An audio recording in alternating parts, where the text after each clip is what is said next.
Bax, salam söz. B-yə də mənimsət. B bərabərdir yaz. B bərabərdir. Necəsən? Nə eksikdir? Dırnaq. Yenə aşağı. C bərabərdir. Bir dəqiqə. İndi A ilə B-ni cəmlə. Aha. Neynəyəcəksən? Tamam. İndi neynəyək?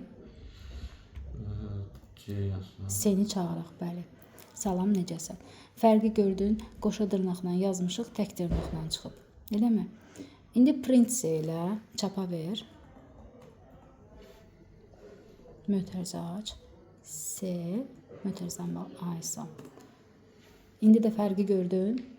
Demə, print neynir? Dırnaqlar hamısını yox edir. Aha. Deməli, sətirlə sətir cəmləndə nə baş verir? Yan-yana yazılır. Birləşir. Sətirlər birləşir.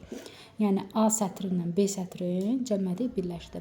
Yaxşı, indi başqa bir dəyişən götür. A-nı istifadə eləmirsən, B-ni, C-ni, başqa bir dəyişən olsun. Aha, olsun.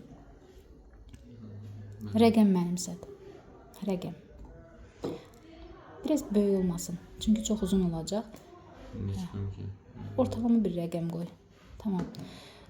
İndi burada başqa bir dəyişən götür. Yenə C götür. C bərabərdir yaz. Bu dəfə A-nı vur D-yə. A-nı vur D-yə. Hələ enter basma. Biz burada neynədik? A hansıdır? A. Salam sözün. Vururuq 3-ə. İndi səncə nə verəcək? 3 dəfə salam. Enter elə. D-ni çağır, C-ni çağır. Aysa, C-ni çağıracaqsan. Bax, salam, salam, salam. Deməli, sətri ədədə vuranda sətir ədəd qədər təkrarlanır. Amma sətri sətrə vura bilmərik. Gəlsin, probeləyək. Yaz C bərabərdir, A vurulsun B. Xəta baş verməlidir. A vur B. Aha, düş aşağı. Nə oldu? Xəta baş verir. Bəli, o xətanı görməliyik biz. Normalda proqramistlər belə xətalardan öyrənir. Bu xətaları görməliyik ki, sətrə vurmaq olmur. Sətri ədədə vurmaq oldu. Sətri ədəd qədər təkrarlandı. Sətirdə sətri cəmləyə bilərik. İndi keçək nəyə?